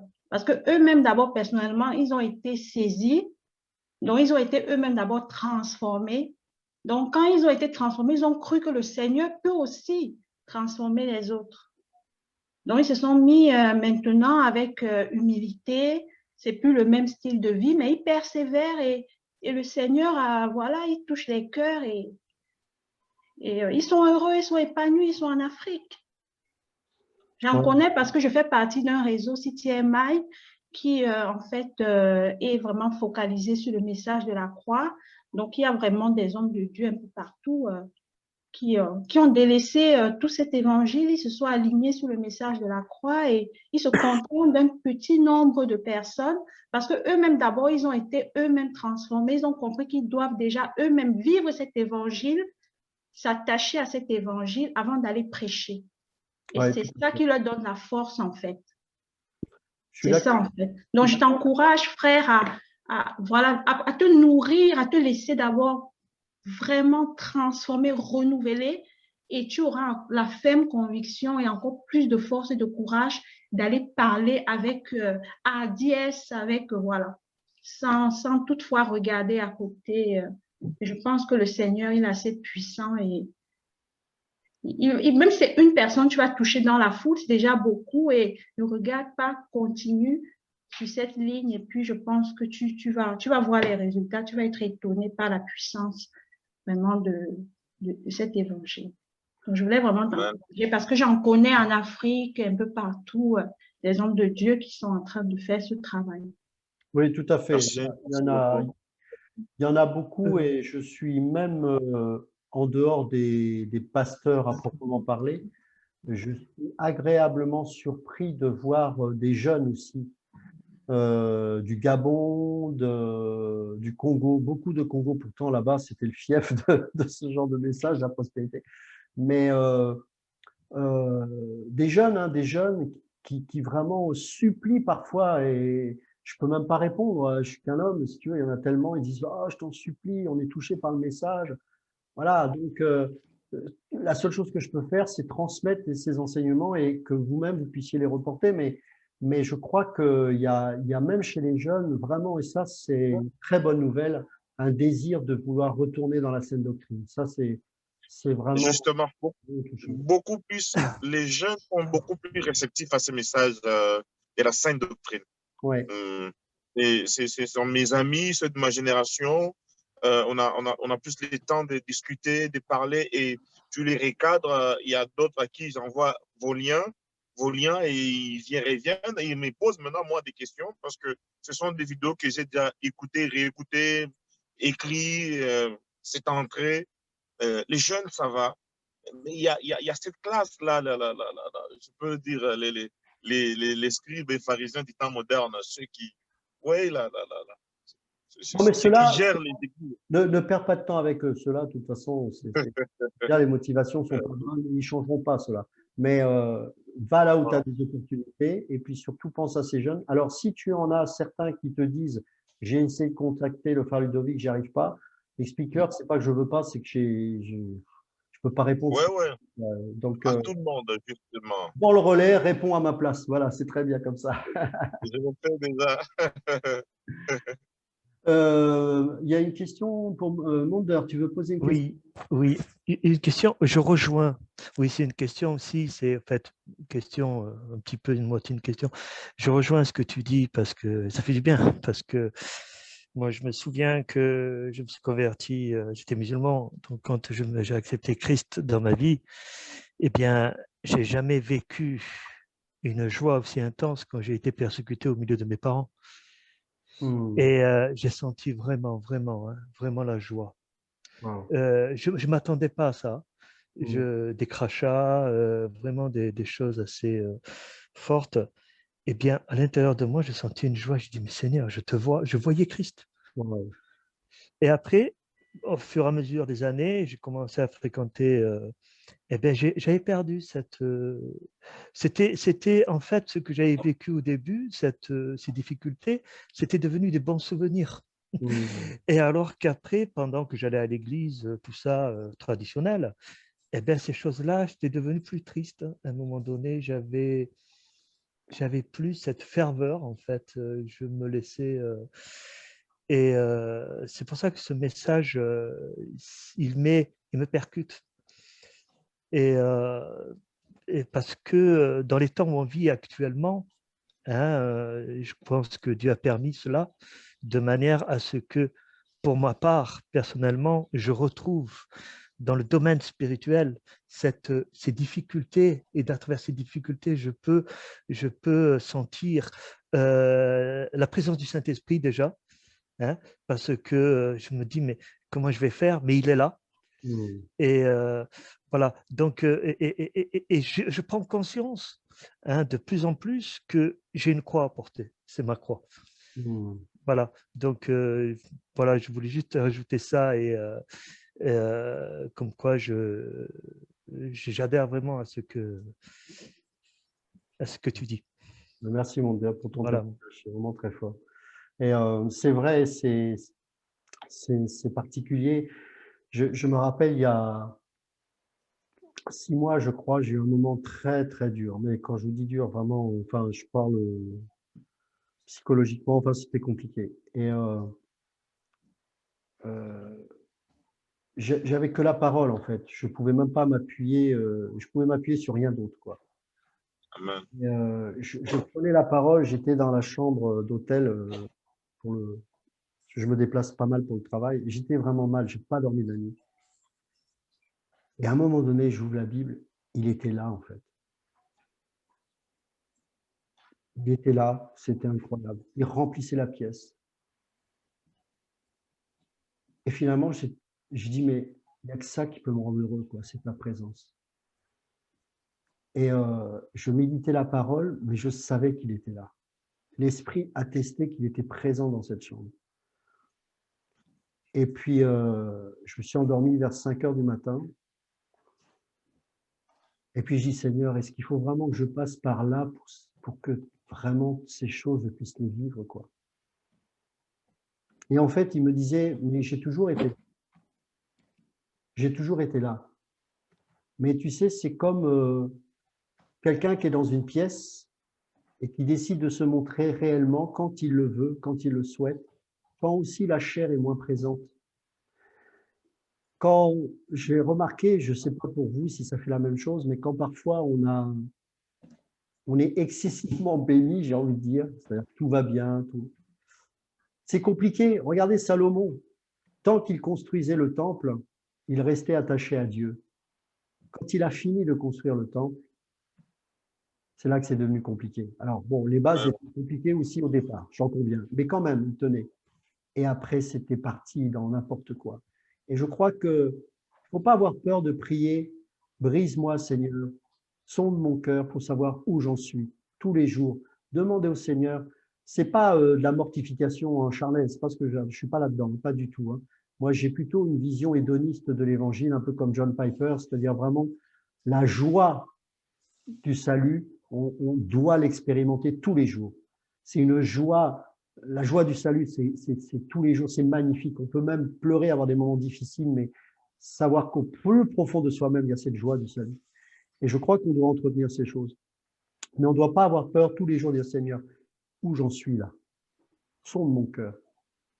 Et même s'il y a des choses qui vous paraissent terribles que le Seigneur vous montre, ne soyez pas effrayés de cela. Remerciez-le parce que ça veut dire qu'il est là et qu'il s'occupe de vous et qu'il fait sortir à la surface les choses qui sont enfouies. Elles sortent pour disparaître et on avance. Mais vous savez, c'est pas un ange qui vous sauve. C'est pas un hôpital qui vous guérit ou qui vous sauve ou qui vous sort d'une situation. C'est Christ et Christ se révèle dans sa parole. C'est pour ça que il faut que vous soyez formés dans la parole. Il faut que vous puissiez penser en accord avec les pensées de Dieu qui se trouvent dans la parole. Il faut que vos actions se manifestent par rapport aux paroles. Regardez l'esprit du chiffre 6 comme il est omniprésent dans la société d'aujourd'hui. C'est pas une puce, je ne sais pas quoi, ne soyons pas naïfs. Il y a longtemps qu'on l'a, la puce. C'est pas ça. C'est le chiffre de l'homme qui est inscrit dans la conscience du front et dans nos actions des mains. Et l'homme de Dieu, lui, il est scellé par le Saint-Esprit. Nous avons le sceau du Saint-Esprit, donc nous ne serons jamais sous la domination de cet esprit du chiffre 6, parce que nous avons la marque et le sceau du salut qui est en nous. Donc, nous devons vivre conformément à ça. Seigneur, que ta volonté soit faite et que ton règne vienne. Les deux premiers sujets de la prière de Matthieu 6, versets 9 à 13. Ou Matthieu 9, verset 9 à 13, je ne sais plus. Enfin bref. Donc, vous voyez, c'est important. Donc, est-ce qu'il y a une autre question?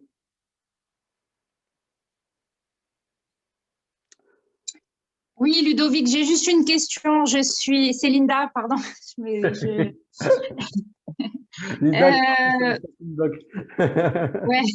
je suis avec une jeune chrétienne, en fait, qui est la nièce de mon mari. Elle est en face de moi. Et du coup, elle a vu que j'étais sur Zoom et donc elle s'est assise et elle écoute un petit peu. Et en fait, elle a juste une question. Elle voudrait savoir pourquoi est-ce que Jésus il a été tenté dans le désert. En fait, c'est suite à ce que tu as dit tout à l'heure. Ok, bonne question. Alors, qu'est-ce qui s'est passé dans le jardin d'Éden? Le premier Adam, il a été testé. Toute foi doit être testée. Donc, la foi d'Adam devait être testée. Quel était ce test dans le jardin d'Éden?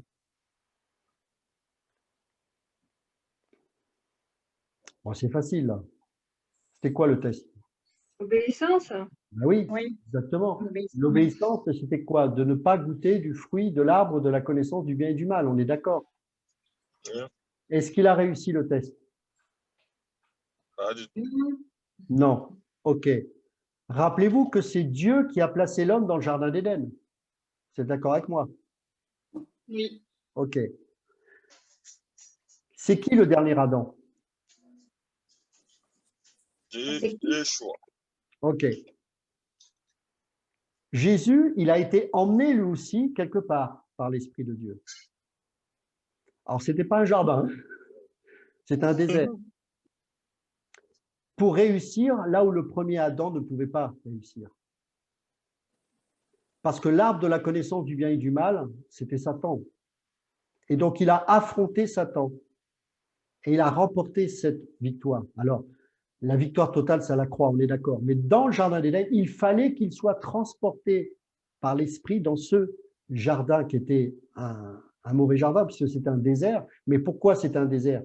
C'est les conséquences de la chute. Et donc, il a été dans ce désert pour vaincre et passer le test que seul Dieu pouvait passer. Dieu fait homme. Et que le premier Adam, bien évidemment, ne pouvait pas. C'est la raison pour laquelle Jésus a été placé dans ce désert. Parce que, qu'est-ce qui s'est passé? À chaque fois que Satan l'a tenté, Jésus, Et d'ailleurs, vous remarquerez qu'il l'a tenté avec la parole. Alors, la parole sortie du contexte. D'ailleurs, je fais une parenthèse, d'où l'importance de ne pas sortir un verset du contexte. Ça a des conséquences terribles. Et c'est ce qu'a fait Satan. Mais Jésus, qui est la Torah vivante, lui, à chaque fois, a sorti la parole dans ce contexte. Dans le contexte adéquat. Et donc, après, qu'est-ce qu'il est dit à la fin? Satan a fui, attendant un autre moment plus favorable. Donc, il a remporté une première victoire, là où le premier Adam avait échoué. D'accord? D'accord, merci beaucoup. En fait, il y a, vous le savez peut-être ça, je ne sais pas, je ne sais pas si j'ai enseigné ça. La parole de Dieu est associée à 2 épées. Vous savez ça, Rophaya et Machéra. Et ce sont des épées qui sont utilisées par l'armée romaine. Donc, il y a la grande épée. Quand Jésus se manifeste avec une épée qui sort de la bouche, c'est cette grande épée et qui est confrontée avec le Logos. Et l'armée romaine, lorsqu'elle combattait, elle utilisait cette grande épée. Mais quand ensuite, ils étaient dans le corps à corps, ils utilisaient le petit poignard. Et ce petit poignard servait justement lorsqu'on était au combat au corps à corps avec l'ennemi. Et là, l'épée, elle ne servait plus à rien, elle était trop lourde et elle était longue à peu près d'1,50 m, je ne sais pas, un truc comme ça. Alors que le poignard, là, c'était pour le combat au corps à corps. Et ça, c'est l'aspect de la parole de Dieu. C'est ce petit poignard que Jésus a utilisé quand il a dit « L'homme ne vivra pas de pain seulement, mais de toute parole ». Ici, le mot « réma », c'est aussi la parole. Logos, réma, c'est la parole, hein, c'est interchangeable. Mais sauf que là, en rapport avec le petit poignard, c'est le combat corps à corps qu'il avait avec Satan. Là, il a utilisé le verset par rapport au contexte et à la situation dans laquelle il se trouvait. Ça veut dire que nous tous, en tant qu'enfants de Dieu, on doit connaître la parole, la doctrine, mais on doit aussi être capable de l'assimiler et de la mettre en pratique pour une situation particulière. Et ça, le Saint-Esprit nous donne cette capacité de discerner et de nommer les choses par rapport à la parole de Dieu. La parole de Dieu, elle est extraordinaire. Hein. Elle vous donne la capacité de comprendre le monde dans lequel vous êtes, de comprendre avec l'esprit la situation dans laquelle vous vous trouvez. C'est extraordinaire. C'est pour ça que j'encourage vraiment de rester dans la parole. Bon, ça, c'était une parenthèse. Mais voilà pour le désert, en fait. Donc, il fallait que Jésus passe par là pour qu'il ait la victoire, alors qu'Adam, dans le jardin d'Éden, il avait perdu ce test puisqu'il avait chuté en goûtant du fruit de l'arbre de la connaissance du bien et du mal. Ça va, j'ai répondu? Oui, merci beaucoup, Ludovic. Merci. Une autre question?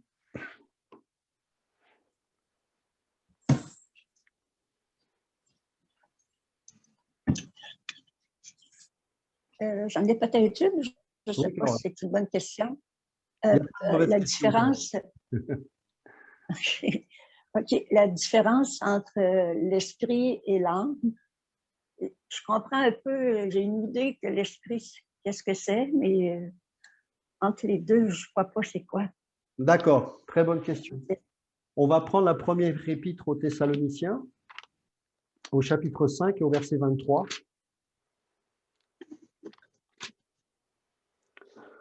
Que le Dieu de paix vous sanctifie lui-même tout entier, donc c'est toute la personne ici, et que tout votre être, donc qu'est-ce qui fait partie de l'être, de la personne, l'esprit, l'âme et le corps, soient conservés irréprochables lors de l'avènement de notre Seigneur Jésus-Christ.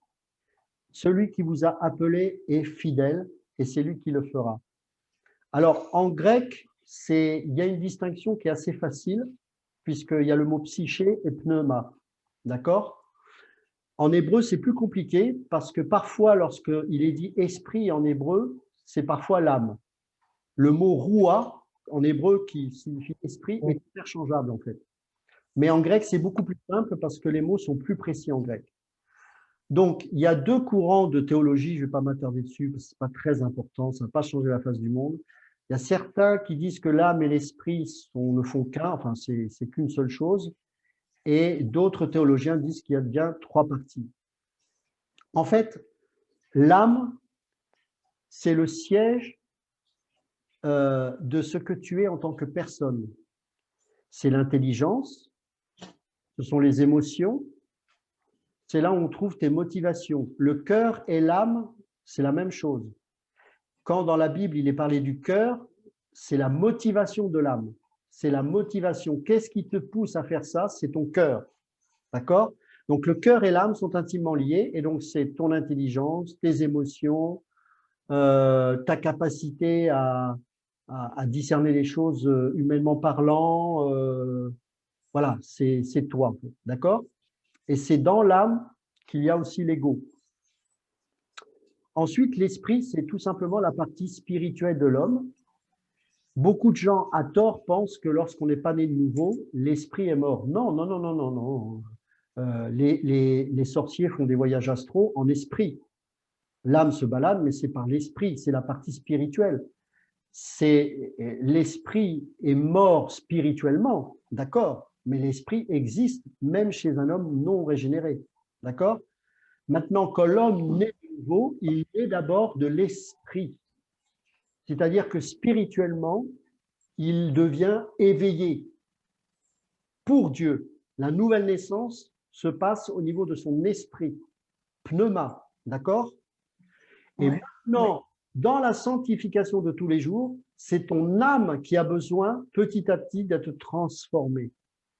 Selon Romains chapitre 12, versets 1 et 2, soyez transformés par le renouvellement de votre intelligence afin que vous discerniez ce qui est bon, agréable et parfait. C'est-à-dire que l'esprit, il est instantanément né enfin, il est connecté à Dieu par la nouvelle naissance, mais ton âme a besoin de se soumettre à l'Esprit de Dieu pour commencer à vivre ce processus de sanctification qui ne se fait que dans la transformation progressive. C'est pour ça que Paul dira marcher de progrès en progrès. Donc, ça veut dire que ton âme, c'est ce que David fera dans les psaumes. Quand il dit « mon âme bénit l'Éternel », il ne faut pas le comprendre comme un Français. Hein. Il ne dit pas « ah, mon âme bénit l'Éternel ». Non, il ordonne à son âme de bénir l'Éternel. C'est ça que ça veut dire. Aujourd'hui, tu dois discipliner ton âme à te soumettre à la volonté de Dieu. Et ça, c'est un travail de tous les jours. Et donc, alors humainement, c'est impossible. Hein, c'est pour ça qu'il faut le Saint-Esprit. Seul être né de nouveau, baptisé du Saint-Esprit, puisque quand on est de nouveau, on est baptisé du Saint-Esprit. Il n'y a qu'un seul esprit, selon 1 Corinthiens chapitre 12, verset 13. Donc, à ta nouvelle naissance, tu reçois ce baptême du Saint-Esprit. Et par ce Saint-Esprit-là, tu as la puissance nécessaire pour vivre ce long chemin et douloureux chemin de la sanctification. En gros, hein, après, bon, c'est tout un enseignement, mais... Est-ce que... Merci beaucoup. Ça va? D'accord. Pardon? Oui, ça va, merci beaucoup. Je suis contente. Alors, François et Martine m'avaient posé une question, effectivement. Alors, je ne sais pas, j'hésite... Donc, il me dit, peux-tu nous expliquer ce que sont les réprouvés et qu'est-ce qui les attend? Ben, déjà, c'est l'enfer. Les réprouvés, c'est l'enfer qui les attend. Alors, j'ai fait un enseignement, c'est pour ça, si j'aborde ça, j'ai peur que ça va être trop long. J'ai fait un enseignement sur... en fait, pour comprendre la doctrine des réprouvés, il faut comprendre la doctrine de l'élection et la prédestination. Donc, j'ai fait un message sur ça. Je ne sais plus si j'ai parlé longtemps des réprouvés, je ne suis pas sûr. Mais si tu l'as pas, si vous ne l'avez pas écouté, François et Martine, ce message, je l'ai sur YouTube, il est accessible. Regardez élection et prédestination. Déjà, il faudra écouter ça pour comprendre ensuite la doctrine des réprouvés. Une fois que vous l'aurez vu, après, j'essaierai de... Soit je fais un message là-dessus, mais je pense que c'est mieux que je fasse effectivement un prochain temps de questions-réponses, je vous répondrai. Mais déjà, commencez par là, parce que sinon... il faut passer par la doctrine de l'élection et prédestination pour parler des réprouvés, sinon ça va être compliqué. D'accord? Donc, en fait, je vais reprendre juste ce que dit Calvin, ça va vous donner une piste, mais encore une fois, écoutez bien l'enseignement que j'ai fait là-dessus.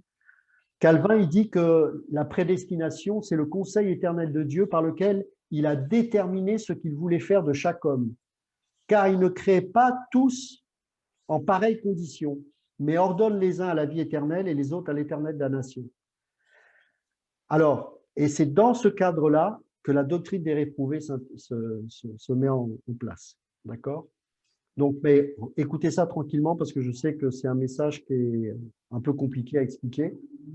MacArthur a fait une réponse sur une personne qui avait répondu « Mais comment Dieu peut destiner les uns aller en enfer, etc. » Et je vous encourage à regarder le compte Facebook « Il t'aime » où elle a traduit en français une réponse de MacArthur sur ça. Et franchement, ce que j'ai fait en 1h30, il l'a dit en 5 minutes. C'est remarquable. Essayez de retrouver ça. C'est une question justement sur la prédestination et il a été, bon, je crois qu'en 5 minutes, il a parfaitement répondu.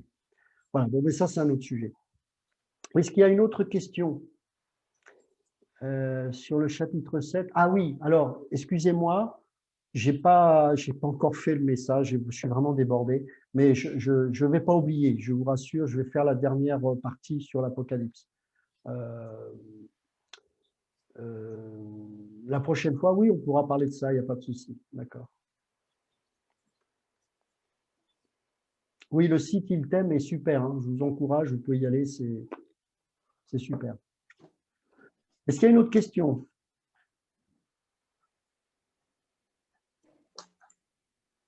Moi, j'ai de la difficulté à croire que Dieu il a prédestiné pour aller au ciel, puis d'autres pour être damnés. C'est vraiment ça qui… c'est pareil, je t'invite à regarder l'enseignement là-dessus, parce que je ne vais pas faire ça, sinon ça va être compliqué. Mais regarde l'enseignement, tu verras. Dieu est juste. Ceux qui sont destinés en enfer, c'est parce qu'ils refusent Dieu et rejettent Dieu. D'accord? Ok. Oh. C'est parce que, d'ailleurs, on le voit dans le livre de l'Apocalypse, les réprouvés. Regardez, il y a les catastrophes qui arrivent et ils continuent de maudire Dieu. Okay. Nous, quand on subit une correction de Dieu, on demande pardon et voilà, un réprouvé, lui, continue de maudire Dieu. Ok.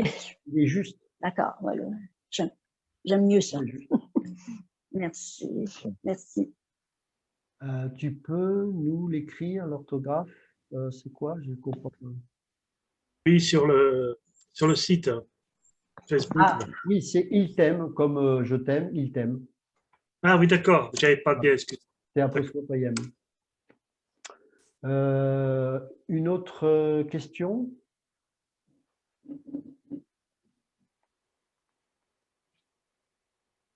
C'est bon? Ok. Bon, je vais juste faire une petite demi-heure sur ce message sur la sacrificature, sur les vêtements, puisque la question qu'on m'avait posée, c'était parce qu'on m'avait demandé, c'était faire un enseignement sur le vêtement. Donc, je ne vais pas tout dire, je vais tenir une demi-heure et puis on fera la deuxième partie la prochaine fois. Ça vous va comme ça? C'est bon? Oui. Ok, Oui. bon, ça va. Oui. Alors, les vêtements du souverain sacrificateur. Alors, on va faire un peu comme la même chose qu'avec le tabernacle, si vous vous souvenez. Et on va prendre comme, je ne vais pas le lire, vous le lirez pour la deuxième partie, ce sera bien d'ailleurs. Vous lirez le passage de Exode, chapitre 27, à partir du verset 20. Exode, chapitre 27, à partir du verset 20. Si quelqu'un peut noter dans le texto, là, comme ça, les gens noteront la référence. Et vous lirez jusqu'au chapitre 28, verset 43. Donc, Exode, chapitre 27, verset 20, jusqu'au chapitre 28, verset 43.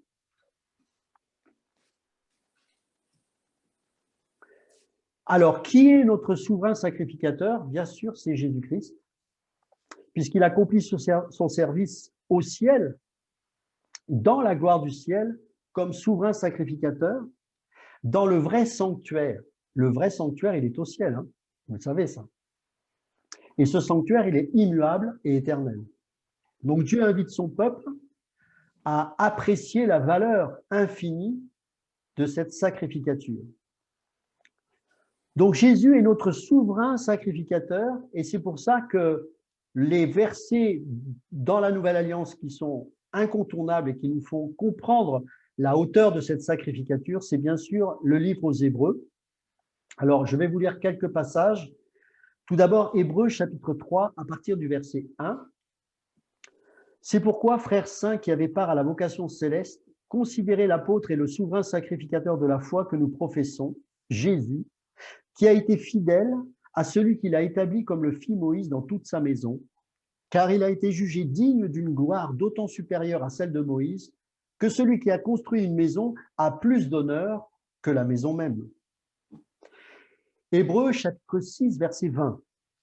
À partir du verset 17, on va lire « C'est pourquoi Dieu, voulant montrer avec plus d'évidence aux héritiers de la promesse l'immuabilité de sa résolution, intervint par un serment, afin que par deux choses immuables, dans lesquelles il est impossible que Dieu mente, nous trouvions un puissant encouragement, nous dont le seul refuge a été de saisir l'espérance qui nous était proposée. Cette espérance, nous la possédons comme une ancre de l'âme sûre et solide. Elle pénètre au-delà du voile, là où Jésus est entré pour nous comme précurseur, ayant été fait souverain sacrificateur pour toujours, selon l'ordre de Melchisédek. Ensuite, un long passage, Hébreux chapitre 7, verset 28, jusqu'au chapitre 10, verset 14. En effet, la loi établit souverain sacrificateur des hommes sujets à la faiblesse. Mais la parole du serment qui a été fait après la loi établit le Fils qui est parfait pour l'éternité.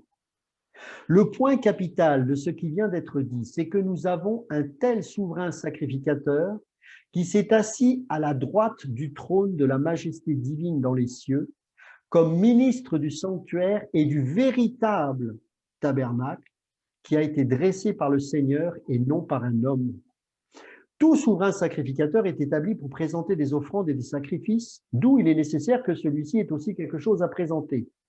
S'il était sur la terre, il ne serait pas même sacrificateur, puisque là sont ceux qui présentent les offrandes selon la loi, lesquels célèbrent un culte, image et ombre des choses célestes, selon que Moïse en fut divinement averti lorsqu'il allait construire le tabernacle.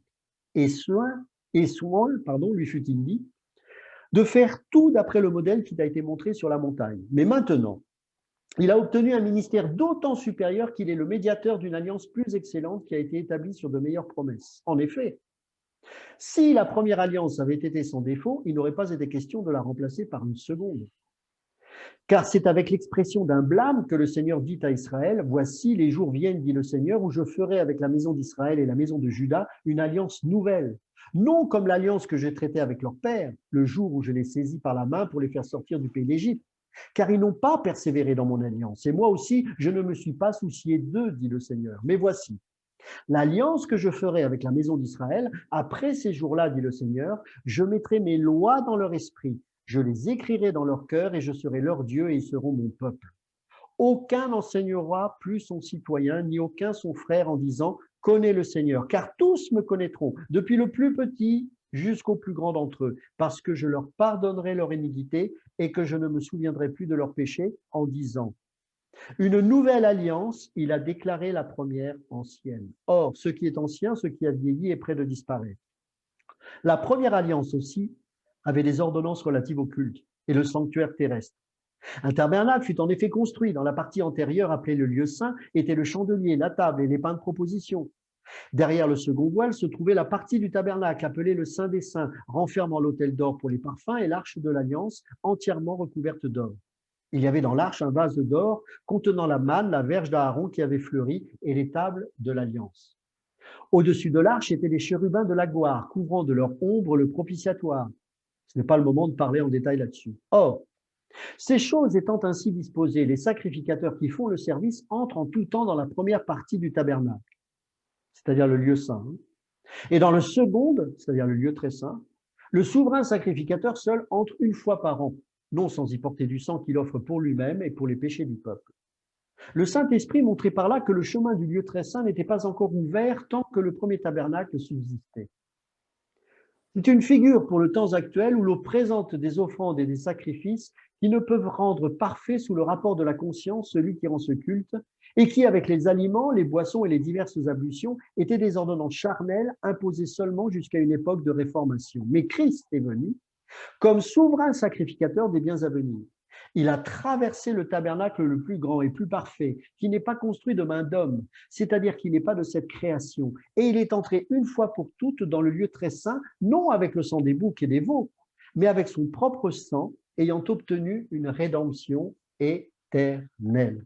Car si le sang des taureaux et des boucs et la cendre d'une vache répandue sur ceux qui sont souillés sanctifie et procure la pureté de la chair, combien plus le sang de Christ qui par un esprit éternel s'est offert lui-même sans tache à Dieu, ne purifiera-t-il votre conscience des œuvres mortes afin que vous serviez le Dieu vivant?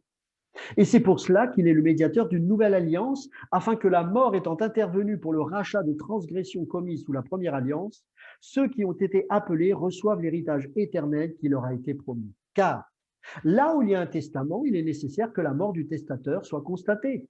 Un testament, en effet, n'est valable qu'en cas de mort, puisqu'il n'a aucune force tant que le testateur vit. Voilà pourquoi c'est avec du sang que même la première alliance fut inaugurée.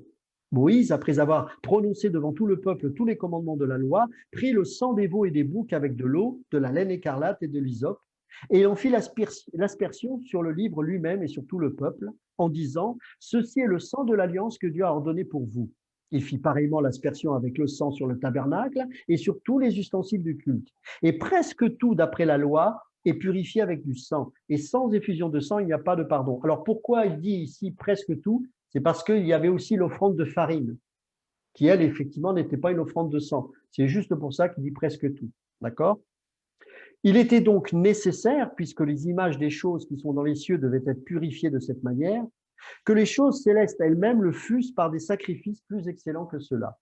Car Christ n'est pas entré dans un sanctuaire fait de main d'homme, en imitation du véritable, mais il est entré dans le ciel même, afin de comparaître maintenant pour nous devant la face de Dieu.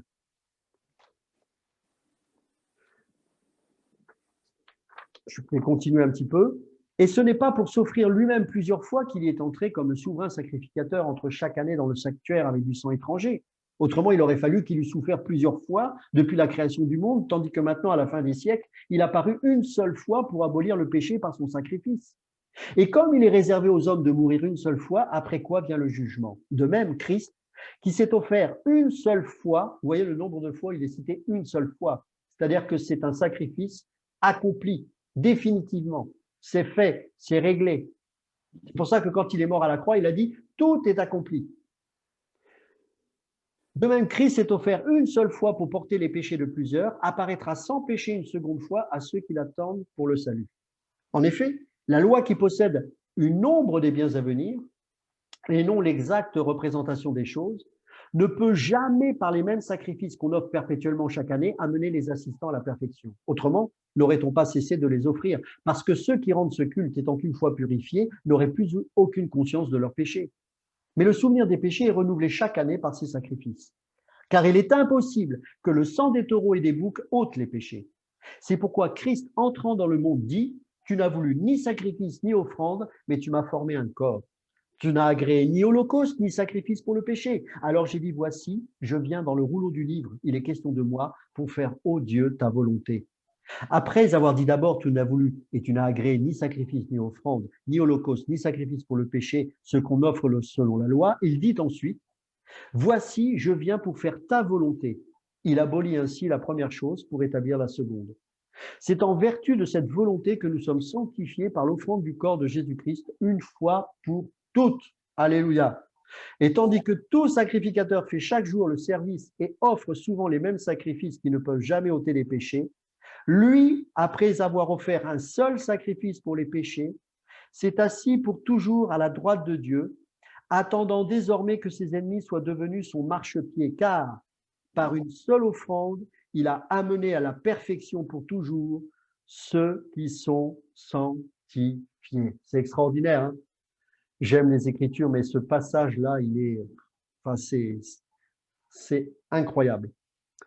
Vous savez, lorsque vous lisez de Exode chapitre 25, verset 10, jusqu'au chapitre 27, verset 19, vous remarquez une chose, vous pourrez le lire ça, c'est Dieu qui vient vers son peuple. C'est Dieu qui vient vers son peuple.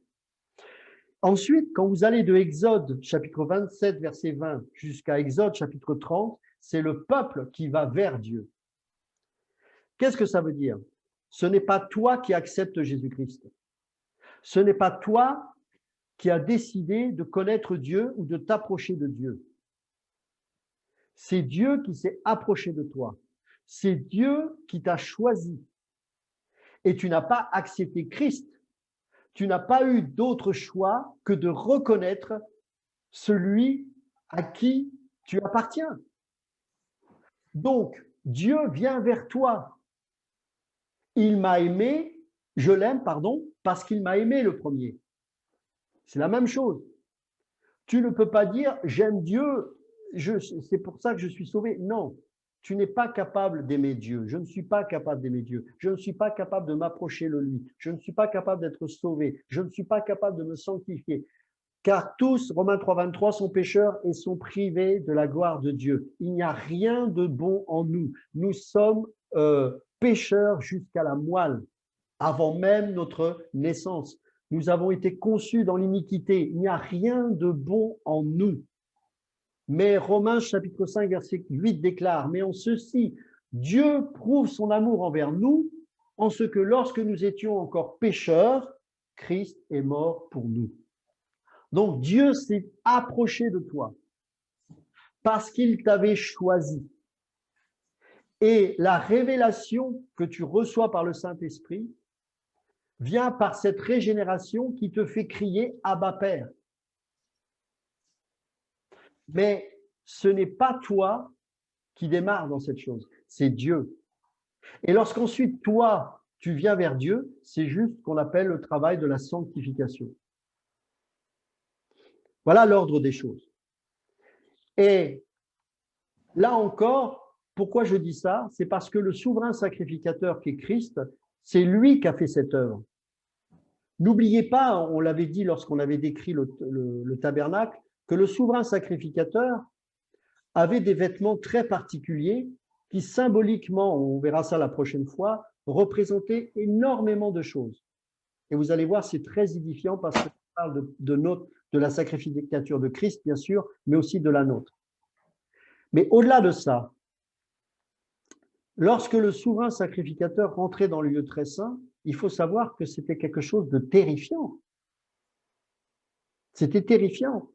La présence de Dieu résidait entre les deux chérubins sur le propitiatoire, et c'est sur ce coffre-là, puisque c'était un coffre, enfin un couvercle, pardon, qui fermait ce coffre-là, où était aspergé le sang.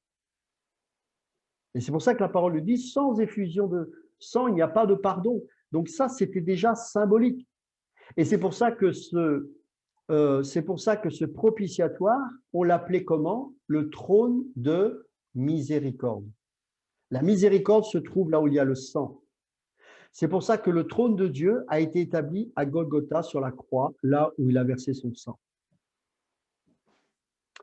Donc, il fallait qu'un souverain sacrificateur traverse ce lieu avec son propre sacrifice, son propre sang, mais à la grande différence, c'est qu'il fallait que ce soit fait une fois pour toutes. Tant que c'était des membres de la tribu d'Aaron, la descendance d'Aaron, puisque c'était à eux qu'était accordé le sacerdoce, il fallait que tous les ans ce sacrifice soit fait, en permanence. Mais pour faire taire tous ces sacrifices qui se répétaient d'année en année, de génération en génération, il a fallu que Christ traverse le tabernacle céleste. Ce qui a été vu sur cette terre sous l'Ancienne Alliance n'était qu'une image des choses que l'on avait au ciel. Le ciel, c'est un temple, mes amis. Le ciel, c'est un tabernacle. Le ciel, c'est un trône, c'est toutes ces choses. Peut-être qu'un jour, on en parlera. C'est quelque chose de très particulier.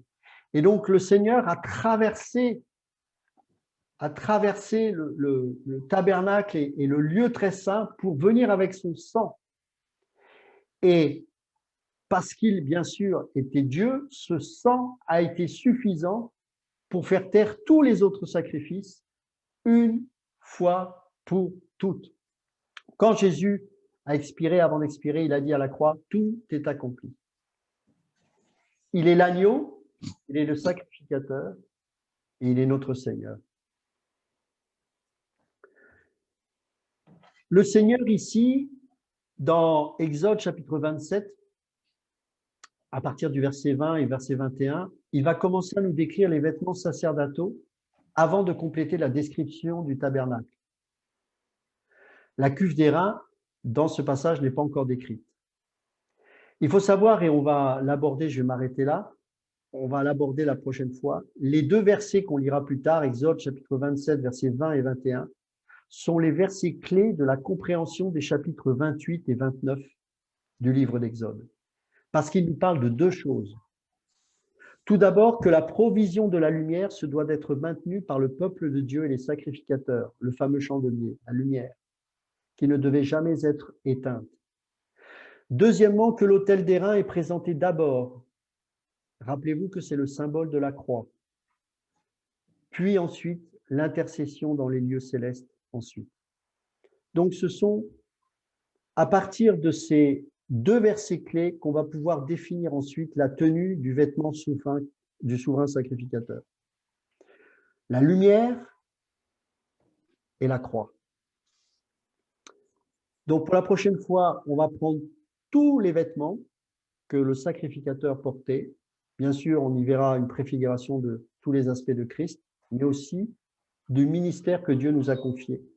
Et ensuite, on fera une petite thématique en conclusion sur le vêtement selon Dieu.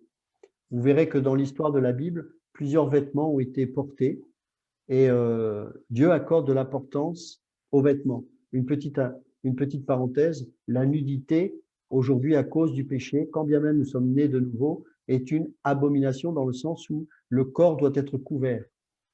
Donc, vous voyez que le vêtement a une importance spirituelle. C'est pour ça que j'accorde toujours de l'importance. J'observe beaucoup les gens, comment ils s'habillent. Ce n'est pas une question de mode, c'est parce que très souvent, ça montre une perception, soit une bonne compréhension de qui est Dieu et de la parole de Dieu, ou parfois une mauvaise compréhension. Ne croyez pas que le vêtement n'a pas d'incidence. Alors, je ne suis pas un taliban, hein, je ne vais pas mettre les voiles et les je ne sais pas quoi, ce n'est pas ce que je veux dire, mais la manière dont on se revêt, je dis toujours quand des gens me posent des questions, l'homme doit avoir les cheveux courts, c'est à partir de quand les cheveux courts, les cheveux longs, c'est à partir de quand, la robe, elle s'arrête où? Il suffit simplement de se mettre devant une glace et demander au Seigneur. Si on a un tant soit peu de doctrine dans la tête et de discernement, on a tout de suite la réponse. C'est que notre corps ne doit pas être une pierre d'achoppement et ne doit rien laisser suggérer. Autre chose, ça dépend aussi des pays, ça dépend aussi de la culture. J'ai un livre, alors il est un peu costaud à lire ce livre, mais sur la missiologie. Et ce qui est très intéressant, on voit un gars qui raconte qu'un pasteur a prêché en Papouasie. Et là-bas, les femmes avaient les seins nus. Eh bien, ça ne leur posait aucun problème. Mais quand elles se sont mises à lire la Bible, il n'avait rien dit le pasteur, hein, il les enseignait sur la parole de Dieu, eh bien, ils ont commencé à réaliser qu'ils étaient nus. Alors, évidemment, ce n'est pas qu'ils sont devenus conscients d'eux-mêmes, c'est parce que le vêtement est un symbole du vêtement de Christ qui nous a revêtus par son sang. Donc, c'est des symboles, là encore. Évidemment, le vêtement en soi, il n'a aucune valeur. Mais cette notion de vêtement, la manière dont on le porte, nous donne la compréhension que l'on a du vêtement de Christ. C'est pour ça que c'est important.